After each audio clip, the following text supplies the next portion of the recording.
Okay, since now we're recording, we'll start our meeting just a couple of minutes late.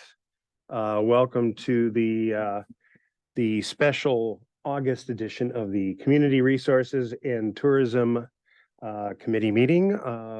Looks like we have everybody in attendance and here in person, which is wonderful. So we'll start with approval of the minutes, if anybody's had a chance to review that. Is there a second? Second from Tom. Any changes or updates to it? Not, all in favor, say aye. Opposed, same sign. Motion carries. Public comment. Were there any public comments?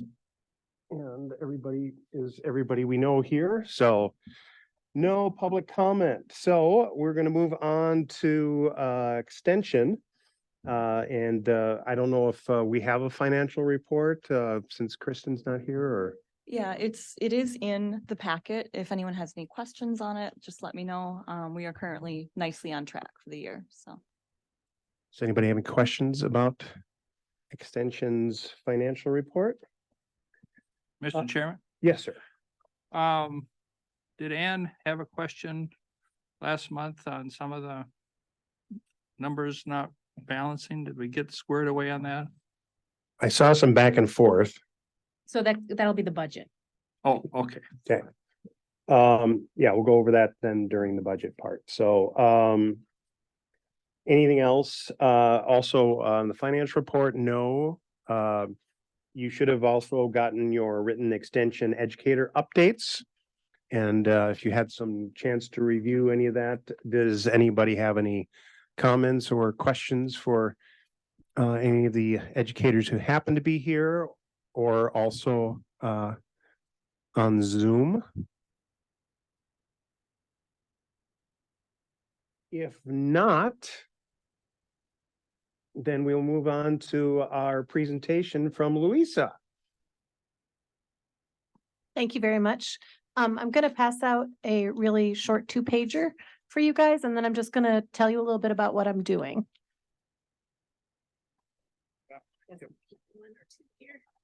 Tell me what I'm doing. Will this pick me up okay, or do I need to go stand at the podium? I think we can hear you.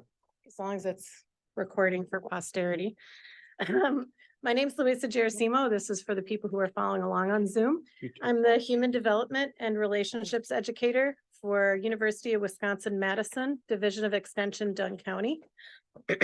And my specific area that I specialize in or concentrate on is family engagement and relationships. So I've been here almost exactly a year. And as I put in my report, that means I am now not on probation anymore. So you're stuck with me until I do something really bad, and then you can get rid of me. Hopefully that will never happen. So I gave a quick list of what I've been up to in the last year and what I've accomplished. You will notice that most of these things are in the monthly reports as they come up. Of course, they go into our reporting system, and then you guys get the monthly update. So none of this should be particularly surprising, but I'm hoping that some of you will want to read a little bit more deeply. Some of the wording that I've used in here came right out of my plan of work, which was accepted by the university from my program manager, and the AED had a chance to look at it as well. I wanted to mention that the university has assigned somebody who is a program manager in our institute, which is Human Development and Relationships. My program manager has a PhD, is very well versed in research, knows a lot about what's going on in the world of families, child development, psychology. And so it is her job to provide all the people that she works with in my area. So colleagues who are doing similar things to me with trainings. And boy, do we have a lot of trainings. These are not listed because it would be too much. But we are really well versed in what's going on in research. The programs that we offer are grounded in research, have been shown to work. So they're valid. They're not just some cool thing I picked up on Facebook or Pinterest. And I really appreciate that, knowing that the programs that I'm working with have some evidence behind them, that they have been used, they've been peer reviewed, they've been through trials.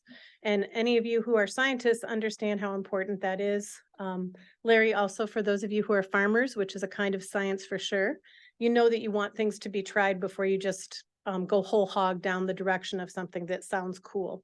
So I'll mention that, and then I will mention that our AED, Kristen Bruder, and I have had several really good conversations about the importance of coalition work, community building, systems change.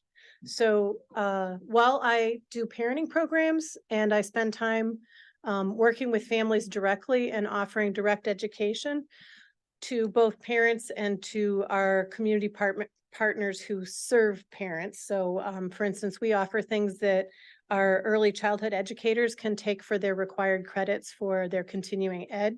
We offer those credits cheaper, or mostly they're free. So as you might know, we have a bit of a desert going here for childcare in Dunn County. Anybody who's running a state licensed facility is required to continue training, but many of the educators who aren't being paid a whole lot have to pay for those trainings out of their own small salary or small payments. So Extension has taken upon itself to try and expand what we're teaching for credits. So while I work directly with families or with people who serve families, I also am working, I would say this season, particularly concentrating on some systems change and coalition building. And so that's on the mostly second page of your report. I found myself heavily involved in the issue of housing in Dunn County. How many of you had a chance to be introduced to the housing study in one format or another? All right, I know Kristen's had probably semi-drowning in the details of the housing study. It's a lot. But we've attended community conversations. We have had, our county's had the opportunity to have a regional study done. Those results are out for the full county board. My part of that has been going back to before I worked in Extension. I was the founding VP of the League of Women Voters. We started a League of Women Voters for Chippewa Valley, and one of our study groups was housing, and I joined that because I was interested in it. That group ended up rolling into Health Done Right's Housing Action Team because we felt like it was duplicative. We were studying the same thing.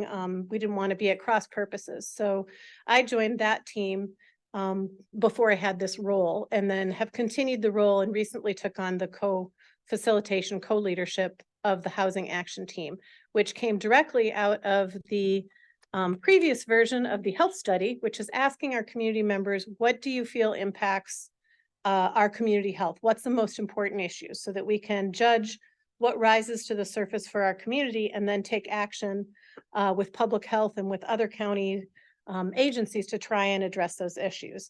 Housing came to the surface several times and has stayed a top issue. If you look at the housing study, I think there's different ways to evaluate it, but across all levels of housing, we have shortages. So we have shortages in executive housing. Somebody moves here, takes a top job with a lot of zeros behind it, cannot find an appropriate home. From where they're leaving behind, they want to buy a similar home here, can't find it. That impacts our hiring, and it impacts things all across the county.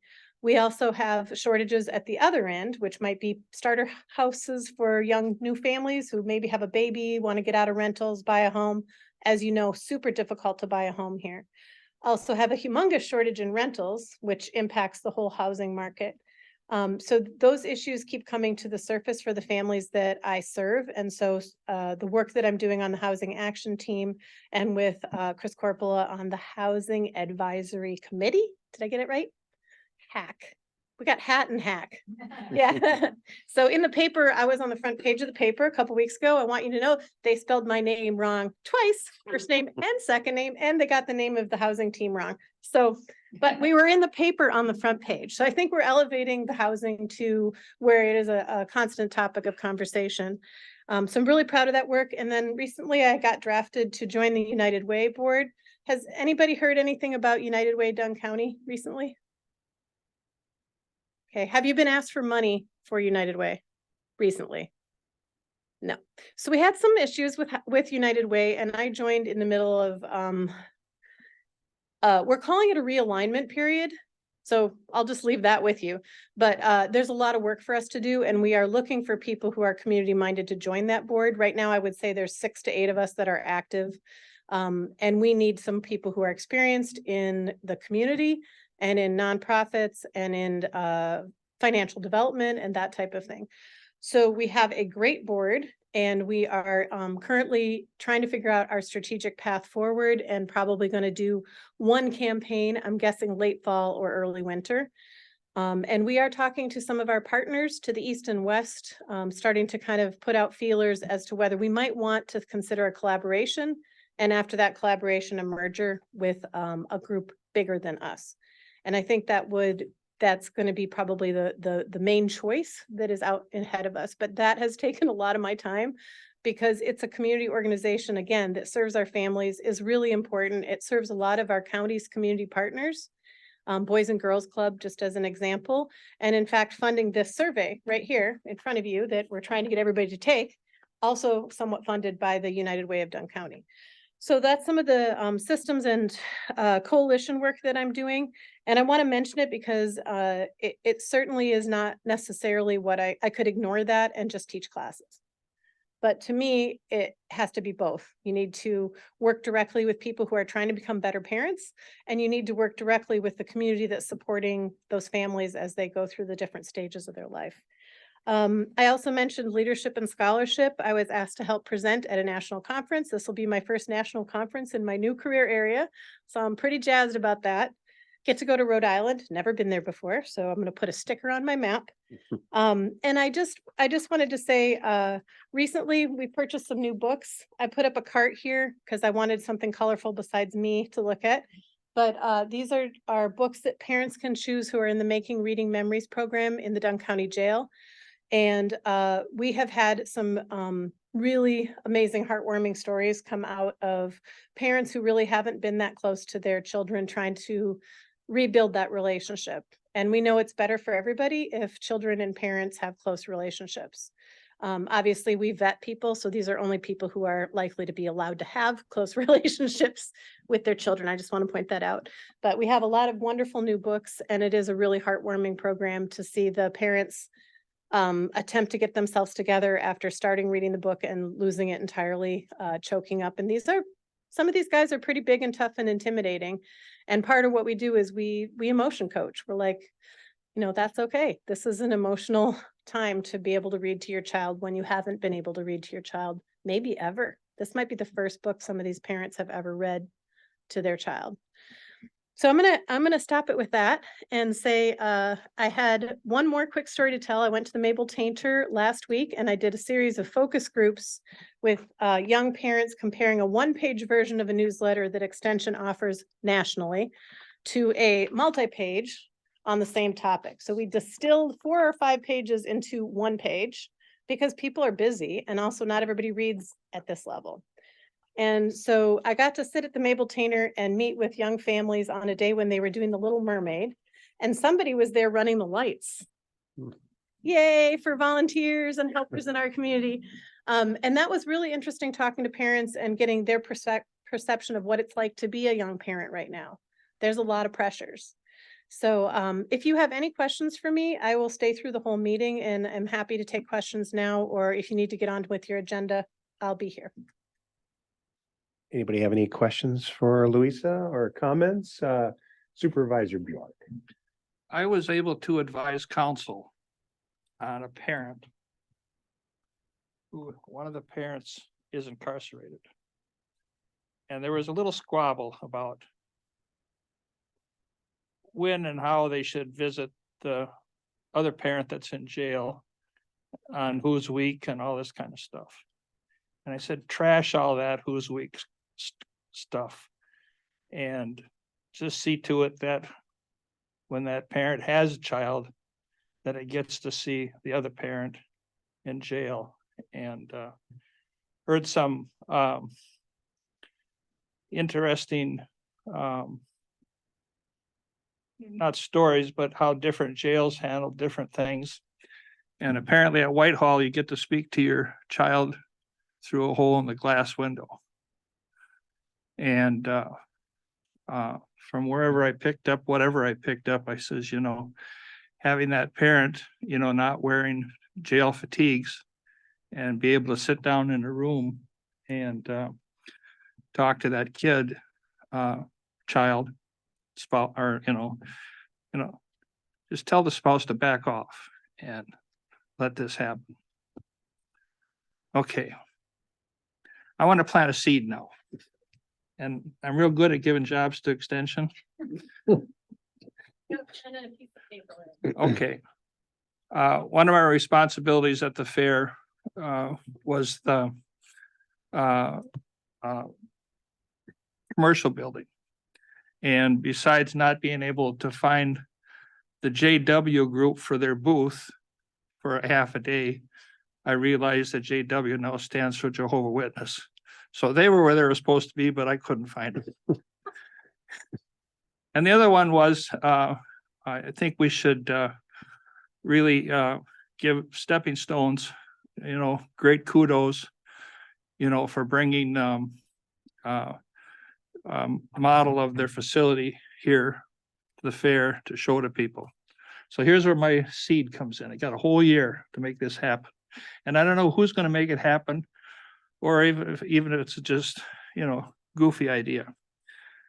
Somewhere between now and next year's fair, whether it's extension or which area of the extension or fair board or whatever, we should find a way so that either 4-H clubs or individuals can take a homeless kid to the fair and at no expense.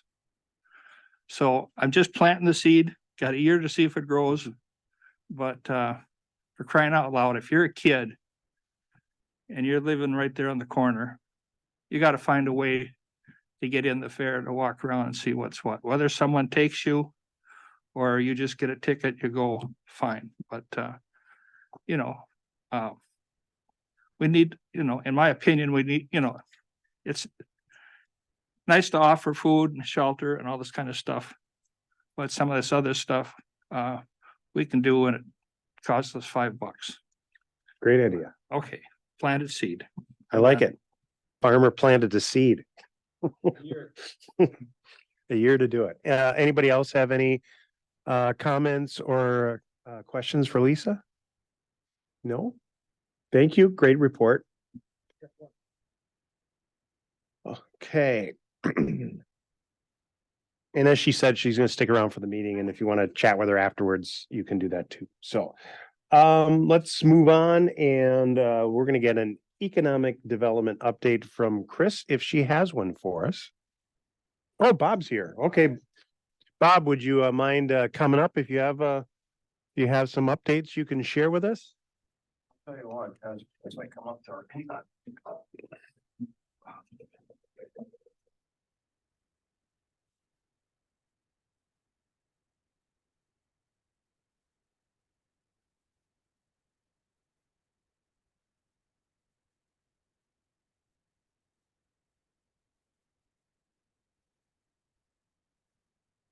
Is that on now? Oh, yeah. Okay. Red light, it's on. Oh, okay. All right. And listen, guys, and I'll be honest with you, I don't even know where to start. So here's what I'm going to do, and I'm going to tell you some of the things in which we're involved. If it gets too long, tell me. All right, but I have absolutely been blitzed with activity, and a lot of it's really good stuff. But among the things we've done, and most recently here in working with Chris and with the board, we've restructured, and I'm going to say maybe restructured, maybe repositioned Dunn County Economic Development Corporation. And I'm taking now a more active role, and I'll call it community outreach, and to get involved with some of the communities on the outside. Right now, I'm working to set up a forum in the rural communities. First one would be Colfax, and that's to get a group of people together, business people, if you will, in Colfax, and then to bring in some other people like regional planning, as an example. And so I'm going to start doing some of that stuff. And so that's in process. I've got to put a lot of stuff together to get that first one done. But anyway, working on that. Have been working with a lot of developers. I say a few developers in terms of housing, and one of them is Lockery Companies. It's a very large housing developer, and provided them a lot of information. And continue to provide them information. I've got a call scheduled for them later this week to find out where we're at. I put them in touch with a lot of people in the community. They wanted to talk to a variety of people, in terms of housing needs, that type of thing. Also, in fact, working with another developer whose specialty is elderly housing. In fact, the last conversation I had with him was Monday. I had a conference call with them and their financiers and providing them information. I don't know where it's going to go, but they like to think in terms of building what they call pocket neighborhoods.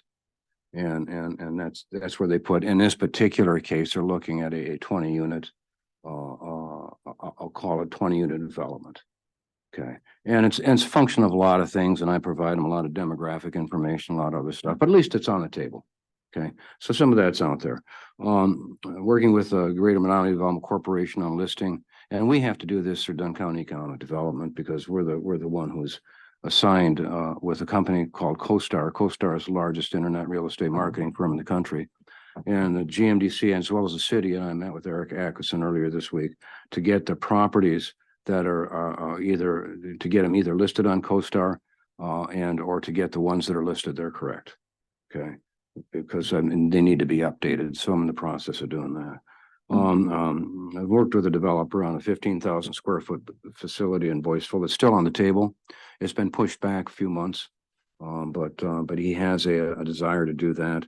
And so we're taking a look at that. Worked with a company called Command Air. I've actually started working with them last fall. They're up from Kentucky. Command Air is a small company that manufactures parts for ultralight airplanes. And working with them initially found some very, I'll call it minimal space in Elk Mountain where they in fact were putting some of their stuff. Now they have leased space in Boyceville. So now they're going to go to the next step on that. And working with I'll call it a sewing company. And I don't know if this is the right term, but these guys sold products under contract with some major people like Target and other companies. They tell me they have the contracts in hand. They actually have been doing it. They want to expand to Menominee and they'll be looking at 60 employees. And I've sat down with them a number of times and they actually bring quite a bit of financial strength to the table. These guys probably have the power to do this.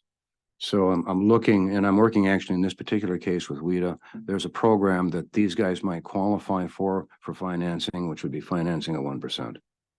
So I've got that on the table and waiting for them now to take the next step with me. Okay, but they're out there working with a company called JD Outsourcing Partners. That's a contract packaging company. And they're leasing space now in the Harmony Center, about 8,000 square feet. Have worked with them since late last fall, worked with them to secure the bridge financing they needed to get up and going, worked with them to secure the debt, the commercial debt that they needed to buy equipment, et cetera. And as late as this morning, and I was on in the meeting, got approval from regional planning for a loan. So these guys are continuing to move forward. They've got some big plans and they bring a lot to the table. So hopefully we can get to the next step on that. I'm working with oh golly, I don't even know where to start here. I worked with a developer on Tanglewood. That's a project I worked on for 1.5 years. I want you to know that, guys. And that was tough. That was not easy, but worked with him. He finally closed on the financing. And I think you guys know that he's probably in the process. Construction is in process. The last time I met with him was probably about 2 months ago. And at that time we sat down and I went over with Mark. I said, hey, this is too aggressive. We got to back off. It's not going to happen. Okay. We got to back off because what we want to do is put a plan together. I'm working with him on securing the financing. He called me last week. He wants to sit down again because some of the dynamics on the project have changed. So we need to modify what's going on. So then we'll do that, but I'll continue to work with Mark. Right now, I believe he's got the restaurant open, the event center open. I don't know if he's got the driving range open yet or anything. Yep. He does. Got Yeah. it. Okay. And so I knew that that was a low hanging fruit. The restaurant and the event center were important on the basis that they could become instant income generators. And so we built that into the plan. But the greens and the irrigation system and stuff, right now, I don't think any of that's going to be ready till next year. Yeah, I was out there actually. Oh, you were? Yeah, and he mentioned that that the greens were in really bad shape and they've gotten to the point now where he thinks by next year it should be ready to go. Should be ready to go, yeah. And I expect that within a short period of time next year, you'll have 18 holes ready to go, and then we'll have an 18-hole golf course back in Menominee. So that's a good deal. All right, so worked really hard with them. I'm working with a Fortune 500 company right now. I met with the president of the company last fall. Okay, this is a project that I had an inkling on and I arranged to meet with him. It's a project where in fact they're taking to look at and they've got a good reason to be in this area. Okay, there's a good, I'll call it logistic reason for them to be in this particular area, but they're looking to put up an 80,000 square foot administrative research and development and engineering facility. I've talked with them and it started last fall. They weren't quite ready, but I got a call 2 weeks ago and they were ready now to start talking. I put a package together for them. I have to be honest with you, it's a classic tech park project. That's really where it belongs. So I put a good package together and got that in their hands. And I'm told now that they will give me a holler within a week. So we'll see. Also put together I had gotten a request for a proposal from a medical device company. And they would look at initially a 15,000 square foot facility, moving within 3 years to a 75,000 square foot facility. They want to expand to that, 250 employees. And again, a classic tech park project. So I put a good package together for them. I'm hoping to hear back. I don't know if I will. Okay. But I was asked to provide the information. So I got that on the table. I got a truck frame company. This came in to me 2 weeks ago, no, 3 weeks ago. They're looking for 30,000 square feet. They have a good reason to want to be in this particular area. I found 30,000 square feet for them in the Menominee Industrial Park. And so I got a package together for them. It's just sitting and waiting for a response. I talked to their contacts last week and they said, Bob, we expect that you'll hear from them within a week or two. So that's on the table.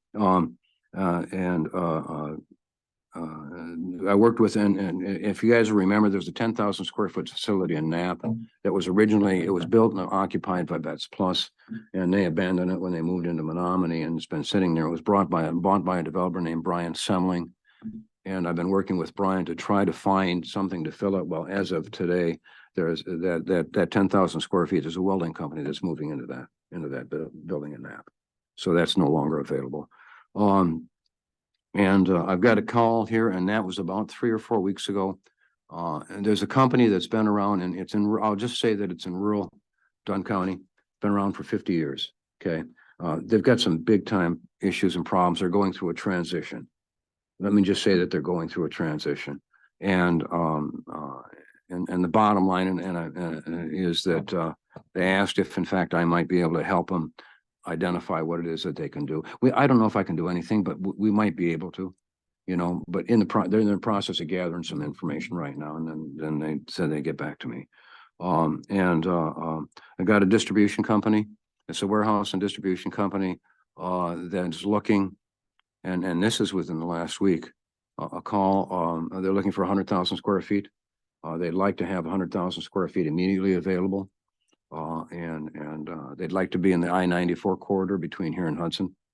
Well, as it turns out, I don't have 100,000 square feet, but I got a 40,000 square foot facility immediately available with plans to expand it to 100,000.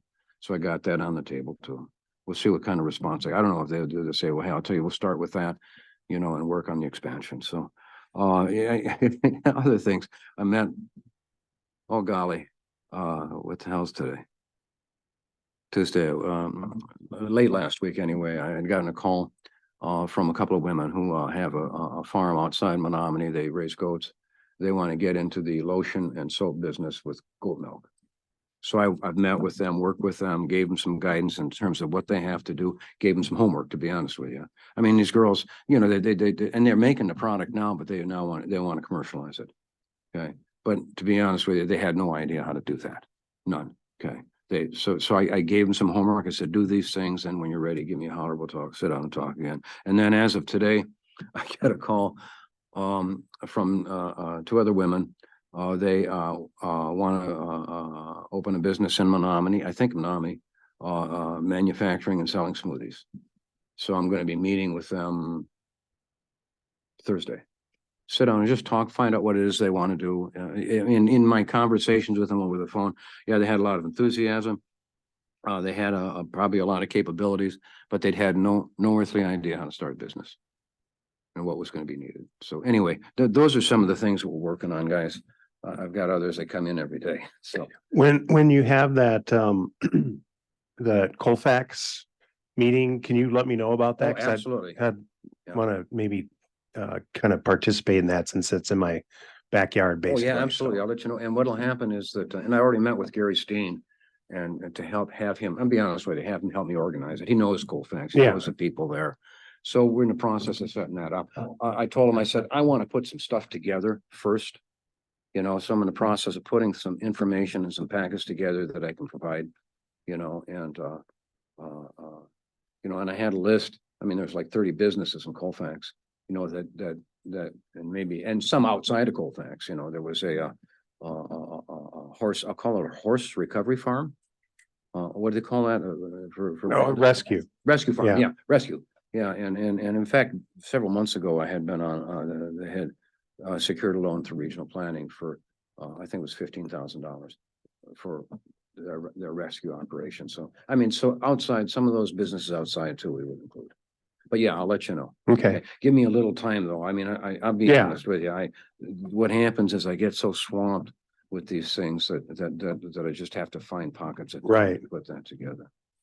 Does anybody else have any, questions for Bob? Yes. I'm curious about something. So you mentioned CoStar and, or I think that was the name, and working with Eric Atkinson. I've been curious about this undeveloped tract of land in North Menominee that's literally in my backyard. And so because it's so close, I've just been wondering, like, why hasn't this been developed? Well, Hmm? oh, I'm sorry, go ahead. And so I've been chatting with some folks at the city of Menominee about it, and they mentioned that it's for sale, and they've had some developers reach out to them asking questions about it.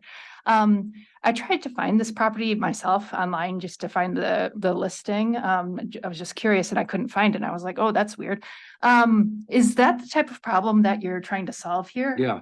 Got it. Okay. Exactly right. And what's happened is, you know, as an example, CoStar has, and for the GMDC, and I'm the one who has to update it.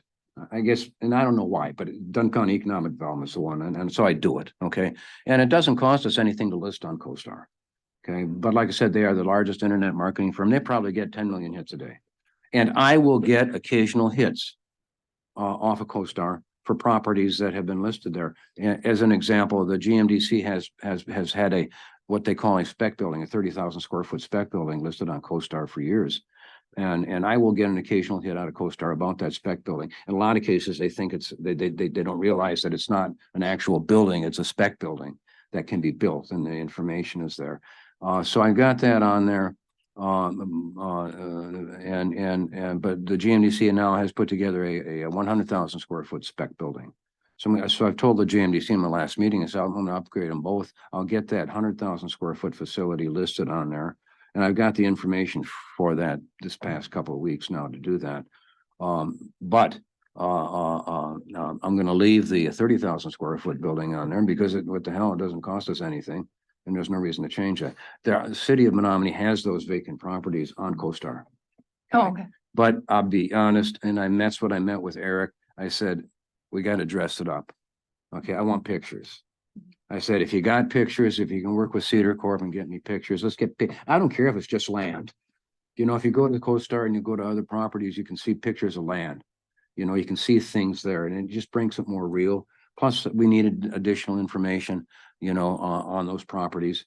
And, you know, whether they're in TIF zones or whether in fact, what the pricing structure is, that type of thing. So Eric's going to work on that, but I want to upscale it, but it's listed on CoStar. Yeah, good. Good to hear. Yeah, that particular land, it seems like the nice land to me. I don't understand it why is. it's not developed. Well, yeah, So, we got yeah. two large properties, 70 acres from the city and a 50-acre parcel east and west of 59. So, but I'm going to tell you this, and I left that door open with Eric. That doesn't include all the property. And I'm saying to myself, and Eric had no idea how that property got there. Okay, and who made the decision to put those specific parcels on there? It doesn't include everything. And one of the things I said, well, let's get this up to date, and then let's take a look at putting everything on. Okay, you know, I mean, we've got commercial property along the interstate, let's put that on. And like I said, we've got nothing to lose. Right. Anybody else have any questions for Bob? Yes. Great. And So the two small business owners, or four, if they were partners, that contacted you, did you ask them how they heard about you? Or like how they knew to contact you to get their businesses You know, I started? guess, and I don't know. I don't know if I asked them or not. I don't know if they came off the website or they have been talking to somebody. You Mhm. know, for instance, well, I take that back. The two girls that called me today. So today, yeah, on the smoothies, said they had talked to somebody about, you know, gosh, we want to do this. And they said, who do you think might be able to help us? And they said, well, call Bob Bassani. And then you gave them different resources so that, Well, Yeah. I haven't met with them yet. I'm meeting Okay. with them Thursday. okay, The girls with the soap and the lotions. Yeah, I gave them a list of potential grant programs that they can source. So they might qualify because of the way they're going to structure this, you know, and but I also told them you need to do certain things. And I said, here's a list of things that you really need to do. And they were very grateful for hearing about that, you know, and it gave them some structure, if you will. And I said, when you get this done, let me know. We'll sit down and talk and see where you're at. because I think that information would be useful to a lot of people who are thinking of starting small business. So I don't know what outreach or what, how that could be made known. Well, one of the 'cause things I'm that's- trying to do, you know, is to put together, I'll call it a packet. That lists a lot of that information and be able to give it out. Okay. Years and years ago, when I was with the DCEDs before, I had put a package together, but of course that's disappeared a long time ago. You know, but it gives people an idea of you know, when you go into business, you know, how should you actually look at going into business? Should you do it as a sole proprietorship? You know, should you form an S corp? You know, should you form an LLC? What are the differences between the two? Or the three, or all of them, you know, and what works best for you? You know, like for instance, with these girls with the goat soap and stuff. You know, I told them, I said, you really ought to look at forming an LLC. Okay, because it'll give you a little bit of corporate shield, and you're gonna have some liability because you're putting out product that in fact people will be using. So it's not like you're selling nails. You know, you're selling lotion, for instance. And you want some corporate protection there. So if you have to form an LLC, they can come after your corporate assets, but they can't come after you personally. Oh, yeah, they didn't know that. So those are the types of things that I try to get to them. any other questions for Supervisor Bjork? Got a opportunity for Dunn County Economic Development. A week ago on Facebook or some electronic notification, the veterinarian that our farmers used for 60 or 70 years, even before that with my dad, is closing their doors the 26th of this month. And no reason is given, talking about 2, maybe 3 veterinarians, staff, building, animal exam areas, Was this Just- a private practice? private practice. Most country doctors? Yeah. So Country I mean, doctors? Gonna leave a lot of us in the lurch because. Oh, goodness. time. So it's a big deal well, it is, I'm not saying rural because you know, every third house you go to has a dog in it, it seems like. And you know, they're members of that family. And all those dog records are in a business that's closing. And you can't hardly get a telephone call through to them for people requesting records transfers and everything else. Well, let me do Big, some big- research on that. I'd be honest with you, I don't have any idea. It's Well, hard- no, I don't think you would really. I mean, I wouldn't expect you to, Yeah, but I'm just saying it's It's a trend right now, though. it's a with huge vet- opportunity. With vet practices are, a lot of people during the pandemic especially got a lot more pets and dogs, and there's not as many people going into veterinary services. Mhm. And there are older vet providers that are retiring and not enough people filling it. So it's not just Dunn County, it's everywhere. No, I read it. It's also, Wisconsin State Journal. I mean, Yeah. they've made it quite severe. Mhm. You know, it's, well, Tom, it's just about like a small family farm, isn't it? Some of these practices. Yep. So it's, it's a big blow to Dunn County, and anything economic development can do to get this up and running. I mean, there are people there. Well, I talked to the vet today, like an hour and a half ago. I says, even if it means starting a co-op. And she said to me, you would be surprised at how many people have mentioned that. What's that? Help me out, help me out. A co-op. You know, Well, I mean, finding some kind of creative business model. Right. That could deal with the Turn on your problem. mic, Tom. Yeah. Repeat. Speak up. Repeat. Could be a co-op, it could be, but the idea would be, is there some kind of creative business model? Other than just a private practitioner that might gather more support and make it more viable for, it's probably gonna take something, it may take something like that to make it work. right. We should be looking at that. Ag community's got a big, long history in forming co-ops to achieve buying power for everything from fertilizer to chemicals and nails, electricity. Mhm. So, the need is desperate. The idea on how to correct the need is being bounced around, but and you've got 3 weeks to figure out what to do.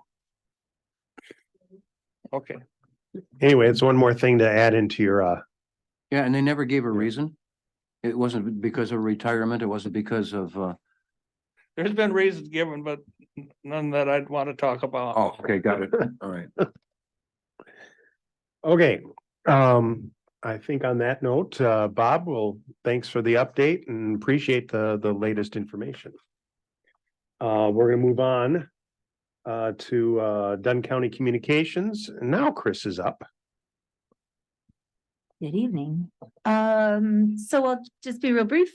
We continue with the things that we've been working on over the last 9 months. This month we ran press releases and articles on the fair. One's going out tomorrow morning on the jail gardens need for volunteers. We did an ATV, UTV. Routes are open one. Working on one on the Myron Park transfer of ownership. Did one on the housing work group formulation, working on one on well water testing. And so we get a lot of uptake on those releases when they go out. And we have one coming up here. It'll be the 10th anniversary of the Neighbors of Dunn County here in October. So again, anytime you have a area, actually Doug picked up the jail ATVs. Put them all together. We have this well water jail ATV program. Oh, interesting. Didn't know about that one. Doug picked up the jail garden one. And he said, hey, you want me to run a quick press release and see if we can't get some volunteers for that program. So they generate a lot of produce out of their program and need some help in picking it. So yeah, so it all continues along fabulously.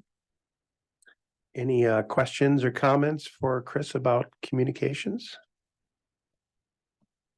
If not, we're going to move on to our broadband discussion, and we talked about this at last month's meeting, and the consensus of the board was to have Dan kind of come back with a more kind of fleshed out structure for how the task force would be put together and kind of the actual language, and that's what he's done. So we're going to invite Dan to share what he's put together with us now. Yeah, so there's a report in your packet. That I think in short kind of summarizes some of the goals that were set forth of the plan that the previous broadband task force had put together. We had talked about kind of this discussion about whether it should be a subcommittee or a special committee. I wrote this up as a special committee, and I did speak with Nick a little bit about that. He's good with this as a special committee, but if we were to go to a subcommittee, I think a subcommittee or a task force is going to be purely they're not gonna be able to make decisions, right? It's gonna have to Ceremonial. come back to the Yeah. to this committee to make those decisions. So I did want to also add, because I think maybe it was the last time I was here, but one time I had said I wasn't sure if there was going to be another set of grants coming out before the bead stuff. And there is going to be one. I believe it's going to be announced next Monday is when the what do they call that, where they ask for people to apply.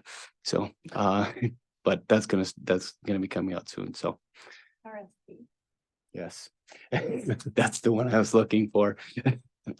So I guess just to throw a little urgency at the matter is we should start to hear from some of our service providers in short time.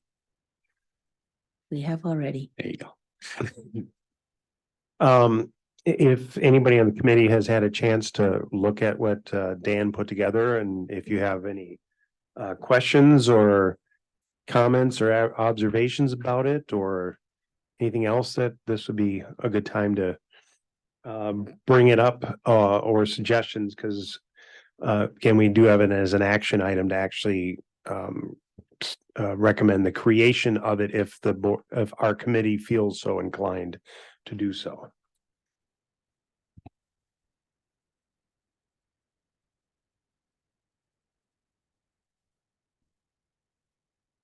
You're on. So I'm kind of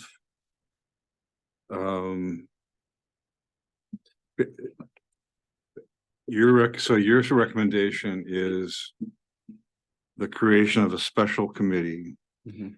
by the board that would not report to any other committee, but would be independent, autonomous to itself. Correct. And what would be the line of accountability to the county for that committee? Directly to the board, to the administration? Yeah, I think it would be like similar to this committee, right? Where anything that needed to be approved by the full board would then go to executive and then up to the board, but essentially it wouldn't necessarily have to come through CRNT in order to do that. But I think specifically it would call out what that committee is to be doing. Essentially making these determinations. I would say someone independent of the board, that the board would kind of trust that they are doing making those right determinations. So the funding for the budget for the committee is approved by. So I put that in there just in case, right? Not that there necessarily is, there is money still from the broadband planning grant that we received. Not all of that money has been expended. And there is also, there was money awarded to previous grant rounds that those grants were not awarded. So there was funds allocated to broadband that are going to be unused. So should the board choose to, they could create a budget and give that board the ability to decide how to spend that. Now, in general, it would be on broadband, but is it going to be behind this project? Our board creating a budget is a little terrifying.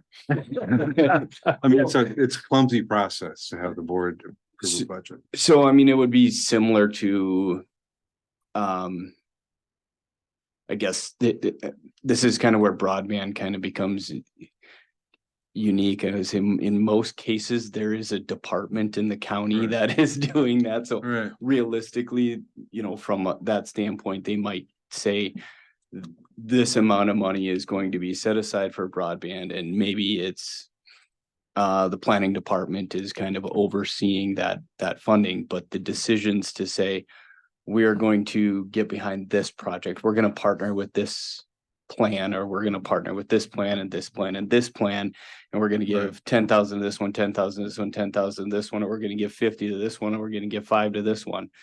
That's kind of where that board would have the autonomy to determine what the right amount of money for each project would be.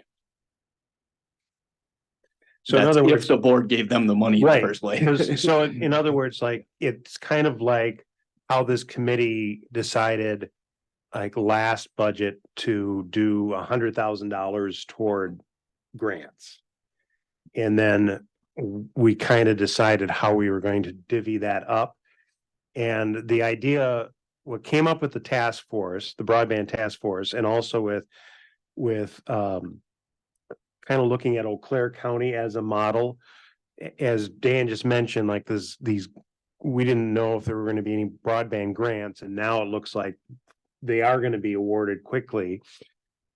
A lot of times the process here in like a normal committee, it's like, okay, it comes up to CRNT, then we may decide, okay, well, we want to award this, or it may come up, okay, well, let's meet next month and talk about who's submitting it. And then it goes then to the next month before we can do an action. And then it goes to the executive committee, and then it might get, by then, it could be at that end of that grant writing process. And our committee, though we're overseeing broadband, we may not be that knowledgeable to say, okay, this particular area, or this particular area is the one that we think would be best suited for citizens of Dunn County because it's an underserved area. Whereas our hope with the committee, the task force, would be, okay, this is a group that they're living and breathing broadband, and they've done all the study, the research, plus they can act a lot quicker for that type of thing. It's not that they would have this unlimited pool of money, that there would be an amount that would be that would come up like it has in the past, but some of that decision-making process would be given to that special committee to act on or determine who should get backed by a particular grant. Did I sum that up pretty well? Okay, that's what I thought. Does that? Well, I don't know why I'm having trouble. I don't know why I'm having a little bit of trouble with this, but I'm just trying to think about, I actually worry that not having something more clearly spelled out might cause some stumbling along the way. So that seems fine. And like the Eau Claire committee is dealing primarily with funds from ATRA that were allocated by the county board, I think. And they're going ahead and they're allocating those funds to projects. But we know, what we need to be doing is thinking about, well, we're going to be applying for grants, all kinds of grants, both grants to fund operations, outreach, technical assistance, and infrastructure. So there will be much more than just giving out grants to providers or to ISPs. It'll be a broader set of things. And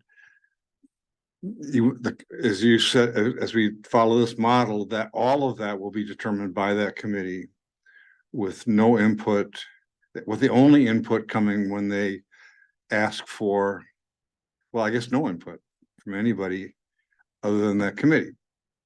They're not reporting to anybody. They're not going to the board and saying, we want to apply for grants for this.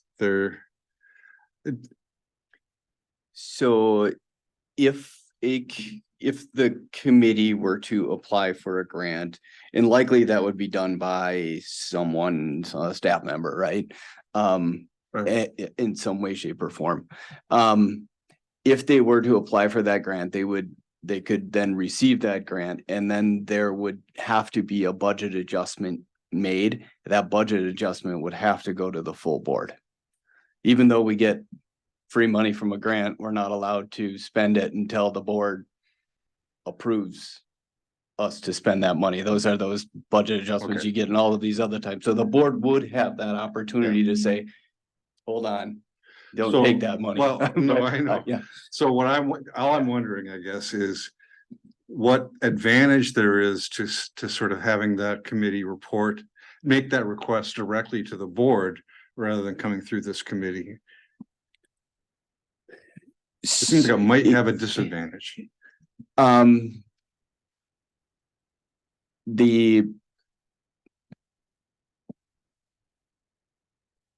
That committee, if it were a task force, would be purely advisory to CR&T. They would, if they determined that, so let's say that funding does come out, right? And there's $100,000 that you can be used to match grants with all of these ISPs, right? And this has all been determined, and CR&T has said, all right, task force, go out and do this. That task force would then come back and have to come back to CR&T and say, we propose that you do 20,000 here, 30,000 here, 40,000 here. And then CR&T would have to approve that task force that reported to CR&T cannot make that determination. They can only advise CR&T as to what to do. The special committee would have the authority to make that decision. I'm sorry. So a special committee, which is what you're recommending, would not come back, would not have a relationship with the CRT, and you think that's the best.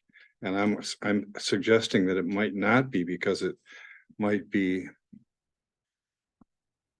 I don't see I can see some disadvantages to going directly to the board and having I don't know how sure that would work. Maybe Chris can explain it better than I would, but it seems like it would be better to follow regular procedure, have the recommendation come to a committee, and the committee make the recommendation to the board.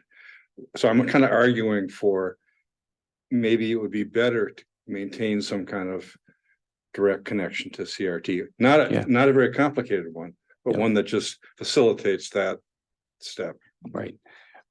And I would say the disadvantage would be time. That would be the. What if CRT said, you are authorized? No. Not in that structure. There can be, because there's certain things that we could set up. Isn't it true that there could be like some reporting requirements, just as, economic development is not part of this committee. It's not even part of Dunn County per se. But, we carve out a section of this committee's meeting so that Bob can come here and give us updates about economic development. Same thing with this committee. Could be a regular thing that here's what's being worked on. This committee is still in charge of broadband to, so we could be saying at every one of these things, what are you guys working on? We'd like,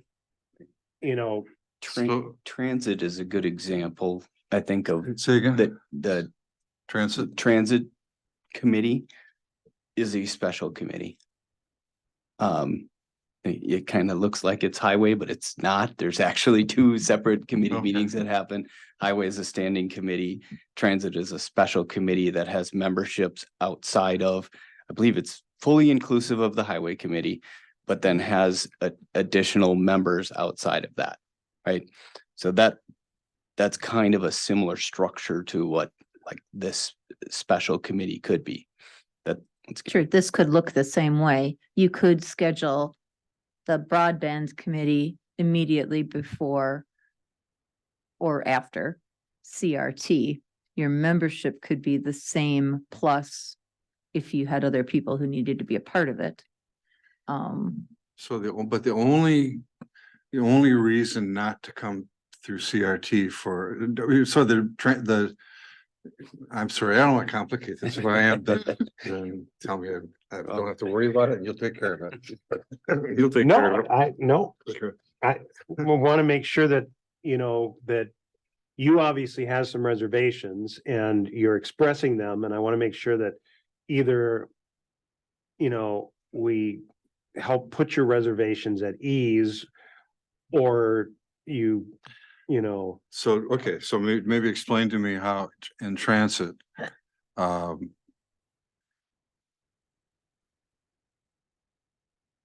that budget determined? They have their own, have their own budget.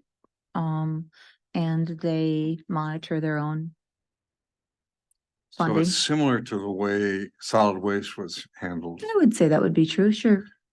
I And think that, like, in speaking to Dan, so let's just take the practical reality. Let's say that the PSC releases a grant request for proposals here, next week.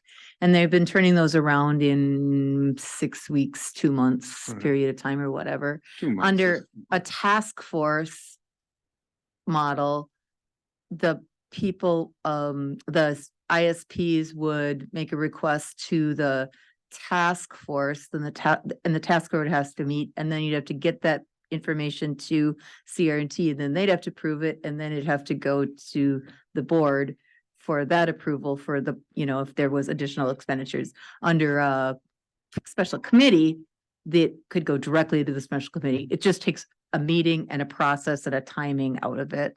Similar to our conversation this morning at PR&D about, did moving the date of the meeting bump you up against some timeframe? So I think that, if I understand, Dan, your comments, that was really the piece, was the turnaround on some of these has been pretty short, and eliminating another step of the process and the timing of that would be the primary advantage.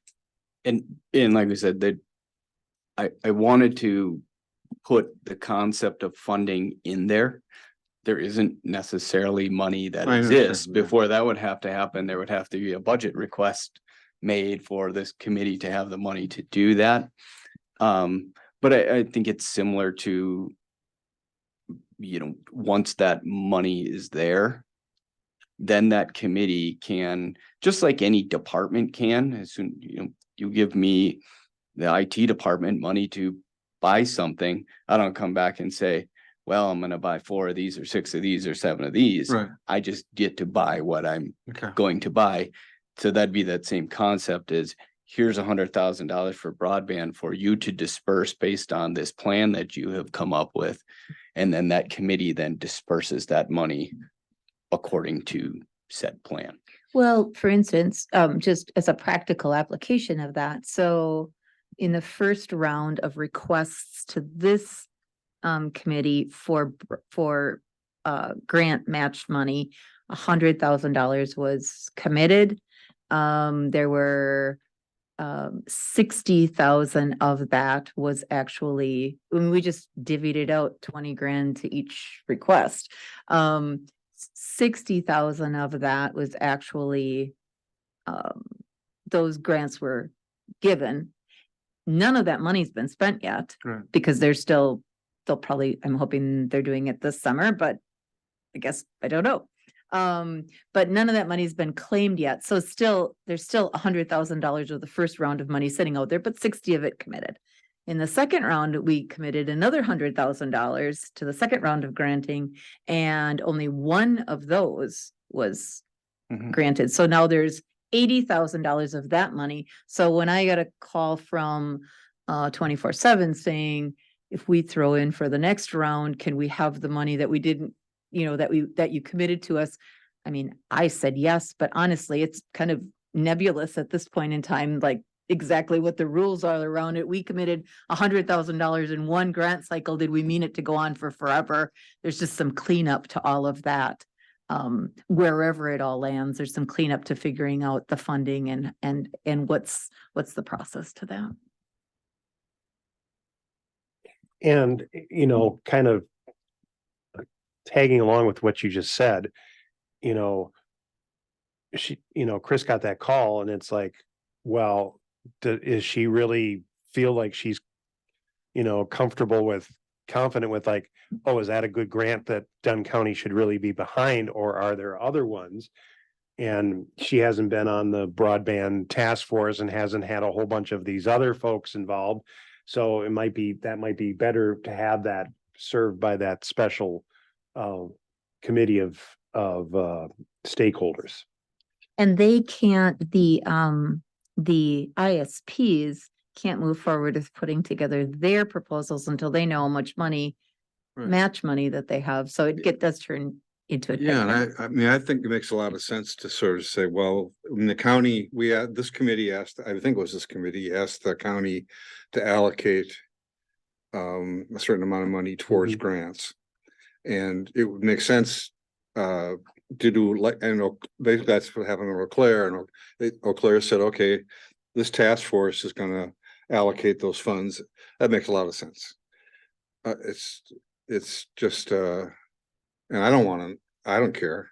As I trust the task force is gonna make good choices on that. So maybe I'm overthinking it. Think that could be happening? I mean, Right. that's so unusual. I'll never Tom. I do don't know. that. I don't know. I would add that I think a budget request to do that would outline the criteria that would be followed to do that. I mean, that would be my thought, is to say, hey, we're requesting $100 million to be used to match grants in this next round, where there's $60 million available in the state of Wisconsin. The task force is going to look at the number of unserved and underserved people per grant, and how is this going to best impact us in order to do this. So to look at all of that criteria, which have yet to be determined, but to determine which are the right ones and what's the right percentage of that funding to do that. But my expectation with that would all come part of that. As you ask for money, you say how you're going to, or at least the criteria that you would look at to determine that. I do like the idea, though, that, and it would be a great recommendation to have the special committee composition be this committee. Because then if you take that and take that, so today you would have met, let's say you met 45 minutes early or whatever. Let's say you had to make a decision, we had to make a funding decision about a grant request. You could make that decision and it could go to the county board. Granted, it's a weird month because there isn't an August meeting, but it would go to the August meeting. Otherwise, they would meet, and then it'd have to come to this committee and then to the county board, and you might miss the timing to all of that. But if these two meetings happened in conjunction with each other, you essentially could take an action out of that special committee. All the same people would have the same information and it could go directly to the board. Then that question would be, then does everybody on this committee want to serve on a special committee? I mean, I don't think that that's necessary, but that certainly could be set up that way. I mean, I thought the idea behind the task force was to get people who had some credibility and Right. interest Yeah, in- you- We want the stakeholders. These all and some. I would think you do need some other participants.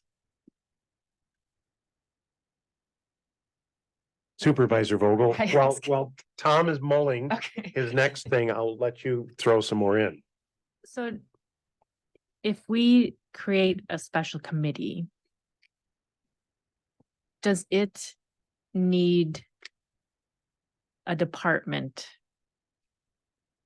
that we work with as such, like, does that department have the budget, or does the committee have the budget to divvy up?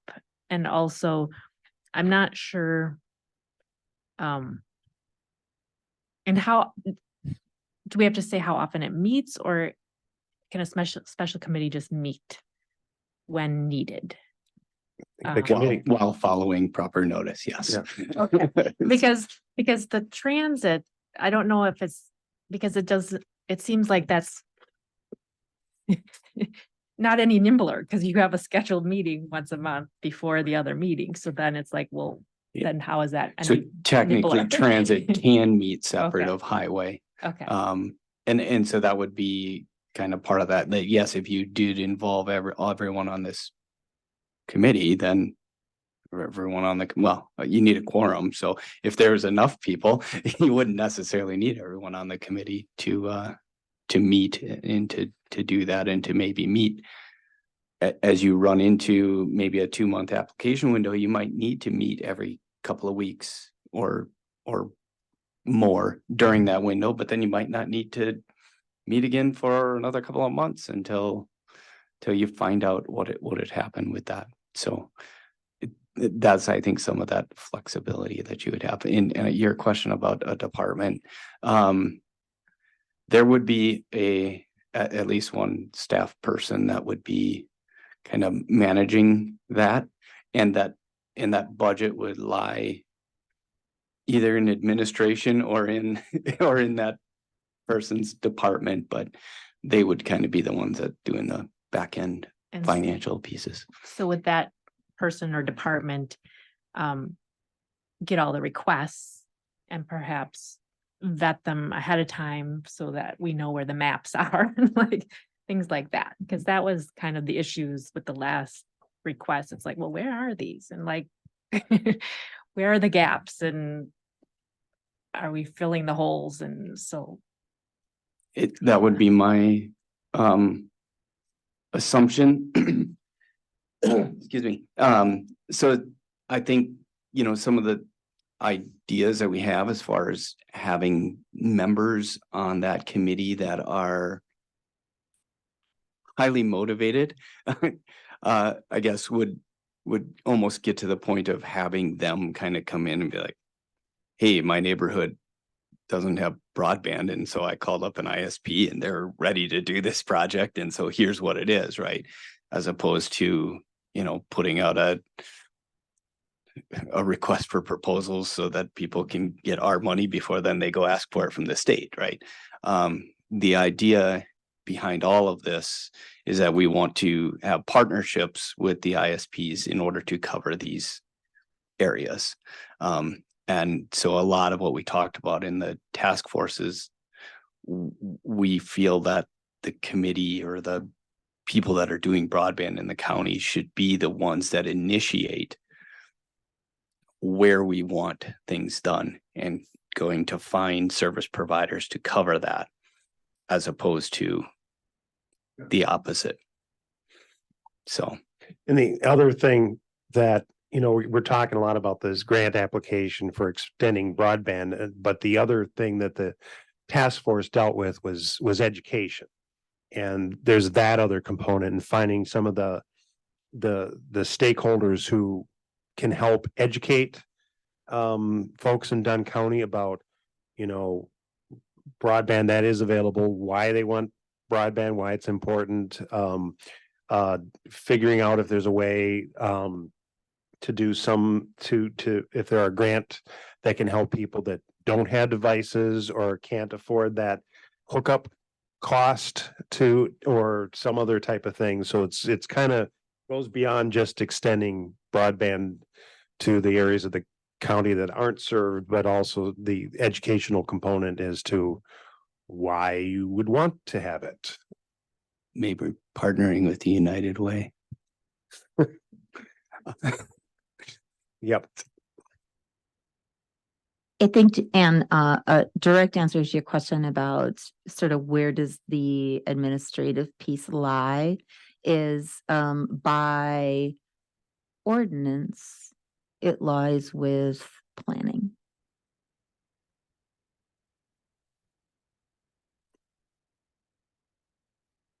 So it would likely end up in that direction, but Dan's right. It could end up, the budget piece could end up in admin. It could end up in external organizations. I mean, there's a number of spots it could land, but it's structured to land in planning. Tom? I'm sorry. No. So I'm a little confused about because I mean, there are times when, well, generally speaking, in my experience, committees don't have to approve grant applications. prior to them going in. We generally learn from to have a general idea that what the department is up to. And if a grant is approved, then the committee approves a budget adjustment. How is this any different than that? There's no broadband department. Hmm? There's no broadband department. There's no, So there's no staff members that are looking to get this grant or to there's a go through all broadband of committee. that. There would be a broadband Right. committee, which would have the authority to approve grant. That's why my question before, and Yeah. somebody said, no, you can't do that, but would have authority to approve the submission of applications. So the. Oh, no, they they- wouldn't even have the authority to do that. They wouldn't have to. I mean, the county board is certainly not going to generate proposals. Somebody's going to do it. And what we're saying is that process is under the guidance of a task force, broadband task force, right? But there's no reason why this committee, if the broadband task force. You're overthinking it. I am, okay, here's what I trust you. I trust you people. If you three people tell me this is the right way to do it, I'm in. I would say that the task force, I think to your question, the task force, as we kind of envision it, is going to be similar to volunteer staff. They will be doing some of the hands-on work to Right. be doing some hope of so. that. Because That's what we there need. aren't county staff designated to do that. Planning would be kind of overseeing it, approving some budget things and or however that kind of administrative function works, similar to the way that this committee is run by UW Extension. Even though it's covering lots of things that aren't UW Extension. But so that's kind of, but I think as we look at that, and that's where I think Jim has brought it up a lot. It's a task force, as they're going to be completing tasks. They're going to be doing the work, and that's I think what's different than a lot of committees, which are approving staff's work as opposed to doing the work.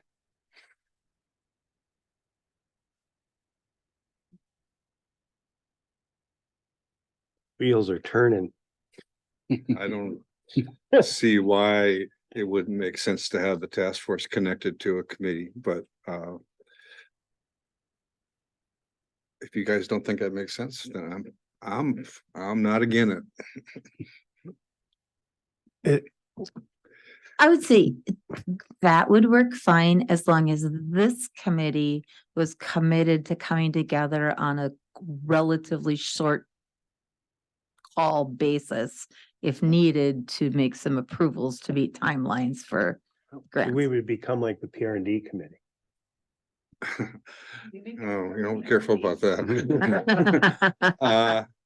Give me a scenario in which I'm imagining a scenario in which the task force does its work and reports to this committee.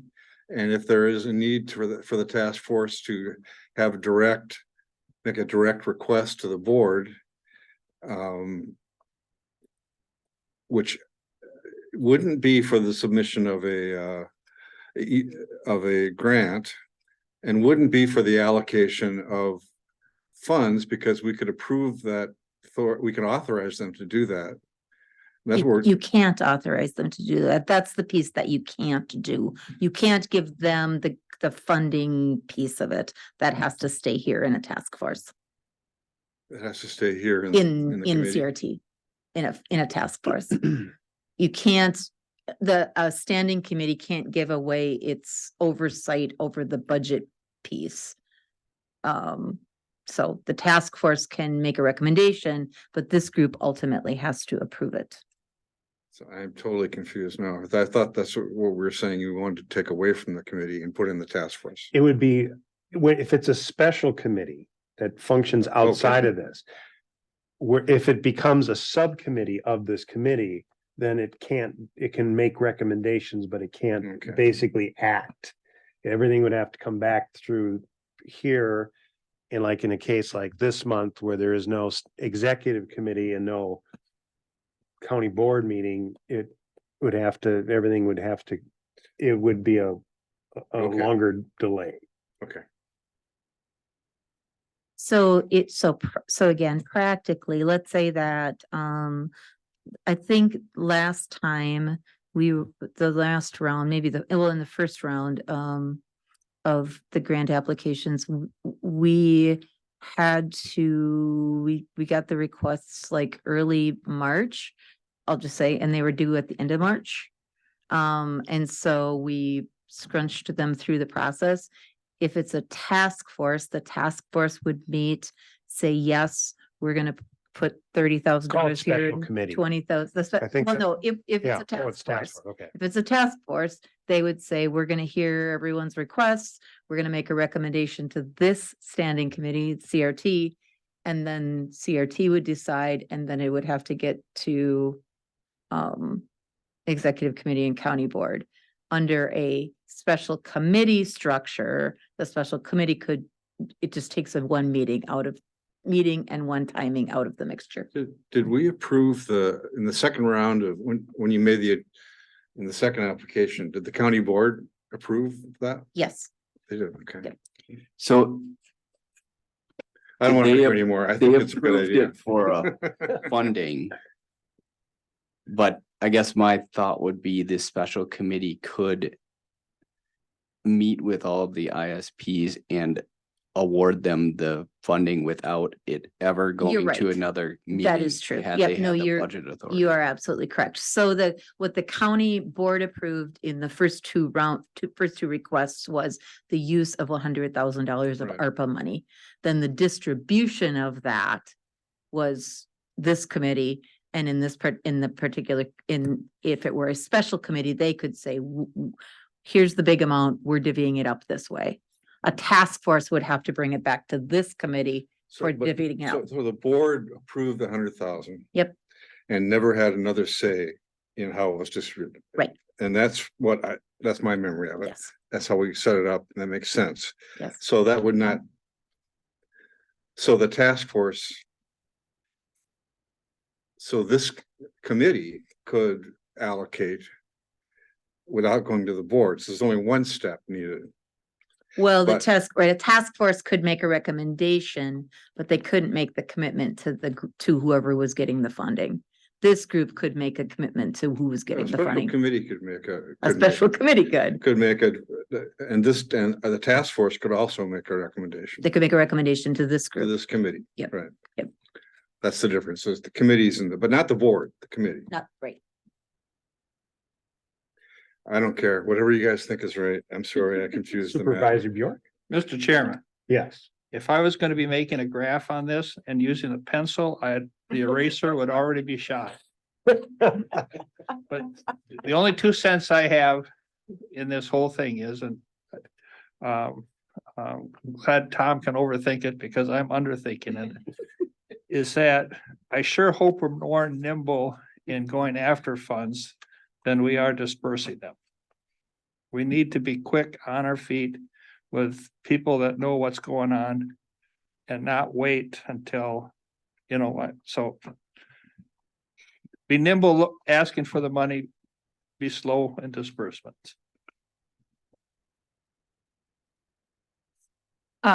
So first of all, I appreciate Tom's wisdom and deliberate approach. I think that is great. I'm trying to understand what's happening here in relation to the housing task force that was just created. That's what it's called, right? The Housing Task Force. And the Housing Task Force is a work group under the direction of the PRND committee. Yes. why did we go that direction for the housing task force and we want to go this other direction for the See, broadband you thing? said what I should have said in the beginning. I think it's funding and timing of the funding is the primary thing. Is just there's no real money associated with the housing task force. You know, at this stage, there's no county money in it. There's no nothing. They're working through the recommendations of the housing study and kind of how to begin to implement, where to start and how to implement that. So they can report back to PRND with no, doesn't matter if it's this month or next month or whatever. Yeah. This would be more just related to the timing of the requests and the turnaround. Okay, so briefly, the broadband, they're handling grants. Grants need to be handled quickly sometimes, and so that's why we want it to be nimble, whereas with the housing work group, there's not that need. Okay, got it. Did that help you too? Should I not ask any? Yeah. You know, I think there would be time, but there's never a 2 week or even one 2 months is the shortest I've ever seen a federal grant turnaround. But that's a problem. I agree that this should be expedited. So I agree with Larry, it should be expedited. I'm fine with it, with the recommendation as it is.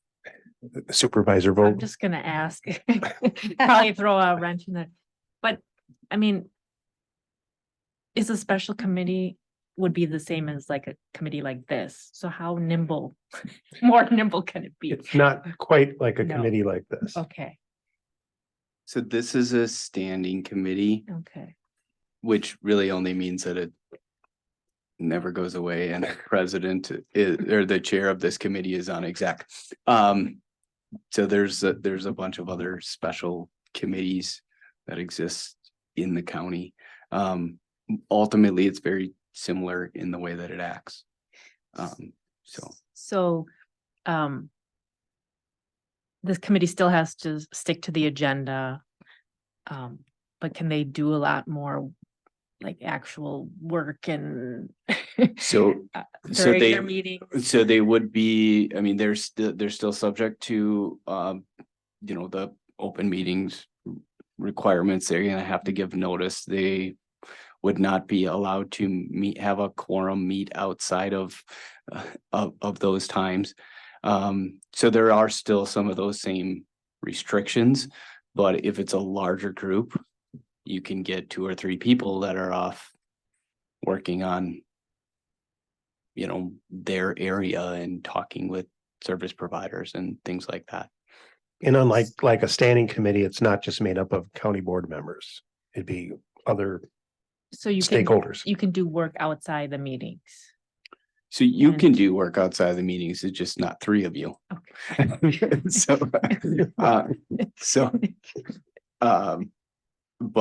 But yes, and so so they are still have to meet the exact same requirements. It's just a different kind of makeup. The task force would be the same way. The subcommittee would have the same rules. So I think some of the confusion too, or I think where it's come back in terms of the sense of timing, because you're right, Tom, probably 2 months of turnaround is about, the but shortest I've ever seen. it's been pretty short because they've been getting the money out the door. But so I just was. But that's for grants, Chris. I mean, it's like, we don't need board approval to get a grant submitted generally. No, but we need to commit the money. So where this came in was Oh, s- okay, was you're right. with Good point. when we were asking for ARPA funding. So let's say, for instance, let's say a bunch of ISPs reach out to us on the first part of March. And this community meets on the 12th. And let's say that the requests come in, we say, all right, we're gonna have a task force meeting. It has to be properly noticed. So they're gonna meet shortly before CRT, but CRT's agenda has to go out on the 5th of the month in order to meet the 12th of the month. So their agenda's already gone out. You could still revise it. But if the standing, or if the task force doesn't meet until that date or later and they miss that month, then it's another month until CRT meets. You see how the complication of the timing of when you build an extra committee, an extra process in there, the timing starts to get, sometimes to get really tight. And it's kind of like, I want to get this committee beyond reacting to ISP grant requests, and as opposed to that, turning around the other way and being more nimble to say, okay, grants are coming out. Let's look at the broadband survey, which areas are underserved, which areas can we target, which ISPs to get this particular area, as opposed to them coming to us saying, hey, we want this for this area. Well, there's not enough time to react. Am I kind of summing that up about right? Where there's not enough time we're reacting to an ISP's request where they want to serve, they want to put in internet broadband, whereas we would rather direct that, say, okay, we're willing to put up a grant for that ISP that provides service to the town of Grant, north of Colfax, because it's one of the most underserved areas of Dunn County, as opposed to somebody saying, okay, we're going to put in on County Road B, north of Menominee, even though it's not in our high primary area. So that March thing that came up was a pretty good example of that, where it's like, all right, this grant cycle is going to close. We got to do this quick. We just blanketly awarded, some money toward these projects, even though we didn't know if that was serving Dunn County interests as well. It was just that we were pressed for time and there was no research done. It was just, okay, we're gonna do that. I think the goal with this, in addition, I don't want to lose sight of the education component, is that instead of reacting to grants and reacting to grant requests, to be proactively saying, okay, these are the areas that aren't served. Who wants to go in here? Here's what we're willing to commit toward that in this 2-month window that you have, as opposed to reacting at the last minute. And I totally agree with that, but I think that's a separate question from how the committee is set up. I mean, that we reacted before because we didn't have a committee set up. And this committee had to sort of step in and say, okay, wait, we got to do something. And, but either a task force or a committee could have done that kind of preparation. Is there any problems with the way the transit is operating? Any? I don't, not that I'm aware of. Okay.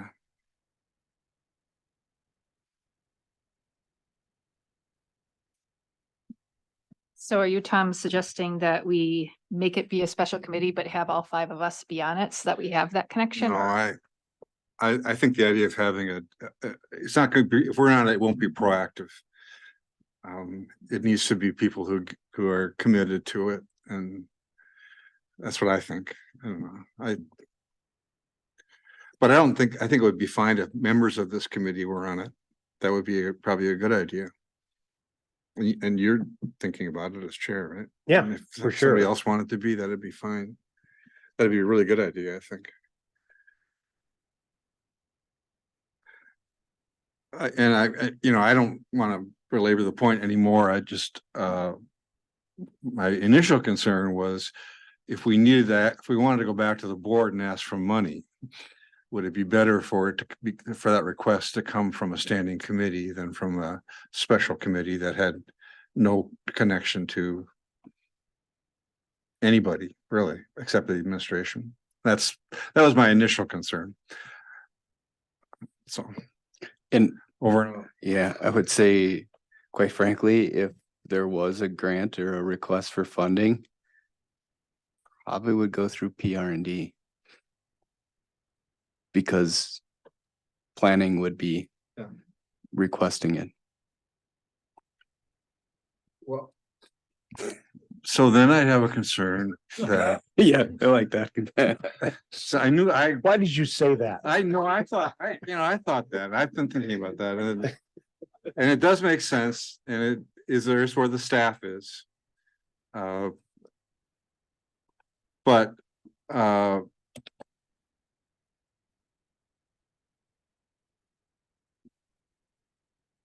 think from committee, oversight, I would hope that this committee maintains a connection to that special committee.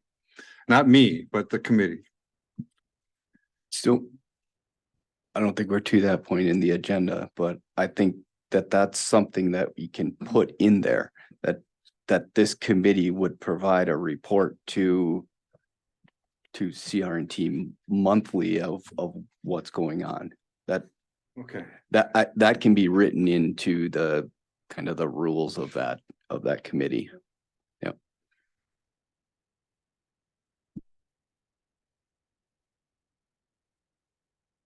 I sounds like, let's get on it.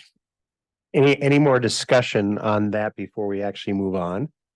And we can discuss that more when we actually get to the action item too, so. If not, I'm gonna move on and I was gonna show the Visit Dunn County website. It's almost ready to launch. I was gonna take us through most of the stuff that's done. In the interest of time, I'm gonna skip over that. So we'll bring that up at our next hearing and by our meeting, and by then it should be already actually launched and live. So we're gonna move on. Let's talk about move on to item 7A, which is the extension budget. And this came up at our last meeting that there was some discrepancy in numbers. And Melissa, you're gonna kind of tell us what's going on, so. I would love to. Okay, wonderful. All right, I'm going to share my screen. And if you would also like to turn to the last 2 pages of your packet, do include the updated budget spreadsheets that I just got from Beata with the new numbers in there. Oops.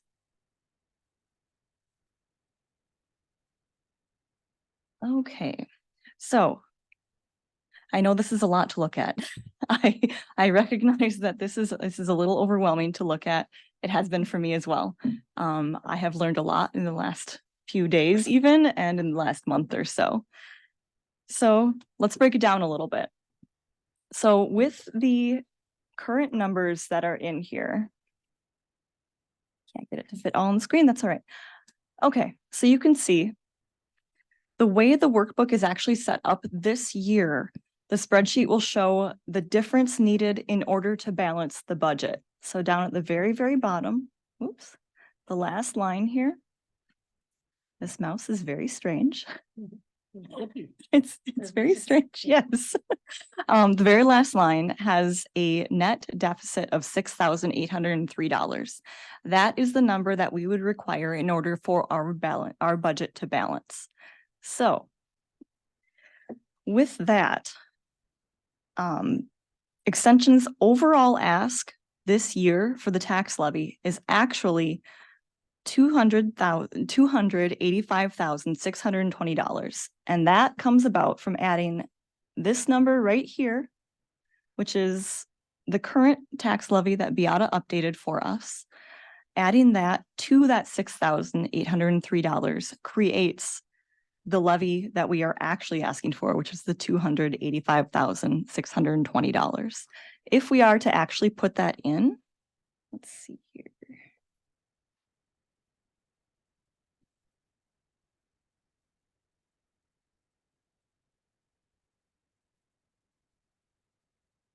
That would bring us to a net of 0. Right there at the very bottom, and that would also change our BA summary to balance out again with a net of 0. It's just simply the way that the worksheet is set up this year. I am not able to, with the way the securities are, I am not able to update that tax levy number myself and have it save. That was directly from the finance department. I do not have control over that. I have been trying, as you saw with my last worksheets. I initially printed them off and it was fine, and then went and printed them for the meeting, and it had switched back to that initial levy number from last year. So would you like me to explain a little bit more of what happened with last year's numbers? Would that be helpful? Sure. Okay. All right. So up here, you can see the tax levy that was officially approved last year was the $243,259. Now, the actual ask from last year was actually $278,818. That got busted up a little bit and was, so part of the 2023 budget was adopted to $43,669 was put into a fund balance applied instead of the levy line. It came from a different area. Now, within that, $35,559 was part of the county-wide PEP increase. And within extension, a big part of that was because when Michelle was leaving her job, they budgeted for whoever was taking that position to have benefits, et cetera, because Michelle had not taken benefits. So hers was a little bit cheaper previously. I am very grateful that benefits were included. Thank you very much. Also within that 43,000 number was $8,110 that was added during the carry forward process. Now you can also see that number down here, if I can find it. Here we go. Right there. That was put in as a line item. Now that was actually Michelle's payout at the end of the year when she left that job. So that was like her time off that she had not taken, all of that stuff that was paid out by the county at that time. So that was built in to that $43,000 up here. Now here's where it gets a little bit weird. That $8,000 carry forward balance from the compensated absences line ended up being subtracted in the end. So it was the number right here, $243,000 plus that $43,669 minus this $8,110. And that came out to the same initial ask of $278,818 or I cannot even speak today. I apologize. All right. So with that, you can actually see within, let's see here, within our contractual services, the fees did go up a bit. There was, I believe, a 3% increase that came from the state, et cetera. And also we added some more in there to hopefully get some interns for our 4-H educator to help support that program and build up that program again and really get that off the ground within Dunn County. You can also see we ended up cutting a number of our overall operations budget in order to help offset the additional costs there. So if you look in this line right here, we are actually under budget compared to last year within our operations. So really, all in all, if we go back, oh my goodness, my mouse has a mind of its own. All right, we go back one, so it puts in the numbers that Beata had put in.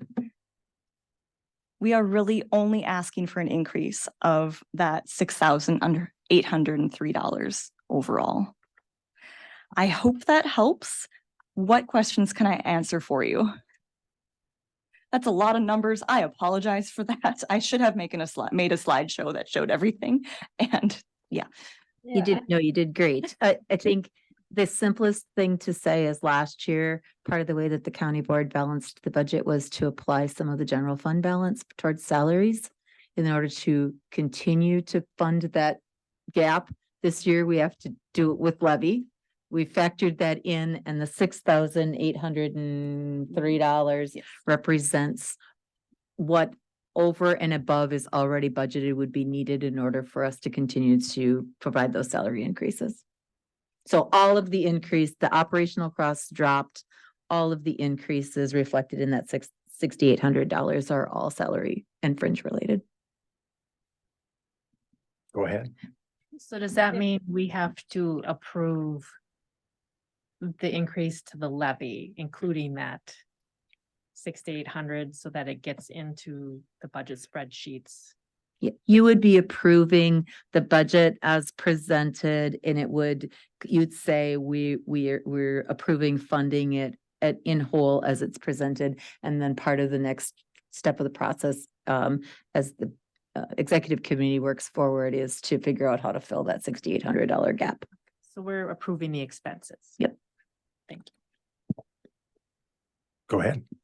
I'm trying to integrate what's happening here with some of the presentations that you and Beata have been giving at the full board. Okay, so last year we balanced the budget using some of the fund balances. And we're talking about not doing that this year. What I'm wondering is, you've been talking about how we have a whole lot of money in the fund balance, right? And that maybe we should start thinking about spending that down, right? Yes, So why is that not a consideration here? because that's not a decision that we can make. Okay, That's a decision that you all get to make. Well, ultimately, so we'll present, what will happen on the 30th of August is we'll say, here's the budget, here's the request, here's the whole. This is what makes up the whole. okay, And then the executive committee will start in September to say, how do we fill the full whole? And one of the ways that they can choose to fill the whole would be to use some fund balance, among other things. okay, I think I understand. So just sort of to repeat, extension is saying we want $6,803, right? It's not up to us here to say, is that going to be levy or general fund? Instead, that's going to be county board in a couple months to hash that out. Actually, isn't it their extension is saying this, they want their whole budget. They're now explaining how there was a discrepancy between what we heard last month and now. I see. So we're deciding if, as a committee, whether we accept this actual full budget, and then that's what we'll pass on to exec and then eventually to the entire county board. Okay. I think I explained that right? It's not just the $6,000. That's the discrepancy that we noticed last month that we're now getting the explanation for. I hate numbers. Right, right. So it's really Yeah, 300. right. You're approving the whole budget, Yeah, knowing that that Yeah. includes a request for an additional $6,800. yes, okay. Okay, I understand. Yes. Away from the dollars and cents, just for my own personal information, what are AmeriCorps positions as stated in here? That's a Did really we have great report on question. AmeriCorps? What was that? What are AmeriCorps positions? Yeah. Do you have any information on AmeriCorps? I am not an expert, but it is a program where you can have interns come in and work in usually nonprofit and educational institutions. They're usually college age. And they serve for a short period of time, and some AmeriCorps programs pay salary and some pay like a subsidized living. Sometimes they live in group houses. That's more like in a city, I think. Out here, I'm not sure how it works. But there's the funding comes from the organization that's hiring them as well as the AmeriCorps. Does that sound right, Tom? Well, I get the part where increase due to co-funding a flat fee for 4-H support, which I assume was 4-H interns. And then are we spending money on AmeriCorps positions also? It's from what I partially, yeah, and it's a small internship. I think it's only 2 days a week type of thing. However, that AmeriCorps intern has the capability to develop more connections within the community and 4-H. So they will be able to work with things like Boys and Girls Club and or maybe even stepping stones, things like that, a little bit more integrated than we would otherwise if it was just a 4-H intern straight up, because of the way the AmeriCorps is set up, from what I understand. It sounds like they would be able to really help us reach out to some of those underserved populations and get folks, like what you had said earlier, Larry, about bringing folks from stepping stones to the fair. That might be something that the AmeriCorps intern could help us really develop. That is a great idea. Well, I know how 4-H interns work, and you know, part of being an intern is that you have new and varied experiences, and making a presentation to the county board committee on what you're doing. I'd enjoy it, even if it might feel like it's gonna kill them. I love that idea. Just a suggestion.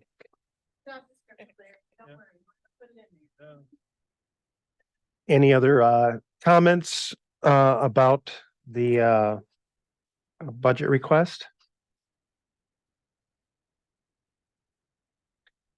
If not, I'll entertain a motion to accept the extensions 2024 budget and pass that on to the executive committee. I so move with hard work. Supervisor Bjork makes a motion. Is there a second? Supervisor Barrier seconds. Any other discussion? If not, all in favor, say aye. Opposed, same sign. Motion passes. Okay, post motion. Post motion. Thank you, Ann, for having an accounting degree to help us get this spotted. Eagle eye helps. Okay, next item is our action to create a Dunn County Broadband Task Force or committee. We've had quite a bit of discussion on it, but I will entertain a motion to create that, and then we can have additional discussion. Is there a motion to create Dunn? To create a special broadband task or broadband committee. Special committee? Can you turn your mic on so that people can hear you? Tom Quinn, I make a motion to create a broadband special committee. Is there a second? I'll second. All right. Can I just do a point of clarification? Dan, does this committee actually create the committee, or they make a recommendation to the board to create a special committee? That'd be it, right? To the board. Yep. So a motion, this committee recommends to the board that they create a special committee. You want, And it'll come in a resolution then to create that committee, it's either that or an ordinance. or what? I think it's an ordinance. Oh, it's an ordinance. It is an ordinance amendment to the Is rules there of the any board. discussion? I thought, Tom, you brought up a good point. We can have it added to that committee creation, that it has like a reporting requirement to report to this committee each month.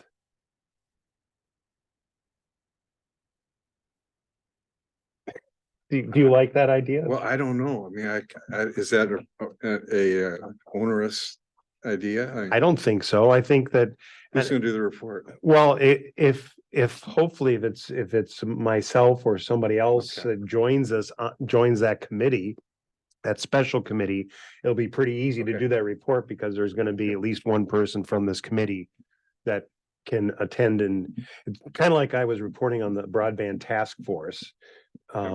That was when we were coming up with this discussion. Gotcha.